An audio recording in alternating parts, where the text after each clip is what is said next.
Hey you, and welcome to this video where I will help you out how to trade on FBS. And right now we are here in the dashboard and we created our account. So right now we click here on demo standard and then click on trade now. Then right now we have four options how we can trade. We can choose for web terminal, a Mac OS, Windows or Android. So choose the one that you want to use. We want to use the web terminal, so we click on that and then you will find this right there to connect to an account. We don't create accounts for MetaTrader 4, so we can do this. But if you create your MetaTrader 4 account on FBS, you can log in right now. So we click on the cross and we go here in the top to File and do Open a demo account.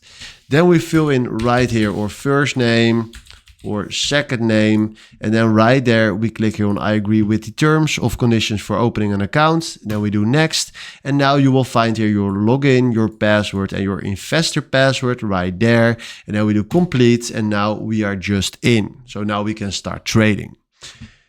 Right now we can click here on the plus to create a order. So we click on create order and then fill in right here the volume that we want to trade with. Then after that we create a stop loss or a take profit if you want to, and then you can click here on buy. Now let's do something like this. Delete this, and then right now we click on buy and it says buy is successfully succeed. So now you will see here your position. Now we can also click here on sell, accept right here the terms, sell, and then buy. So we can buy or sell what we want. And if you want what I already said, you, create a specific order, you can do this by clicking here on the plus and create here your specific order. So this is how you can trade on FBS markets. Hopefully this was the video where I was looking for. Thanks for watching and have a wonderful day. Ciao.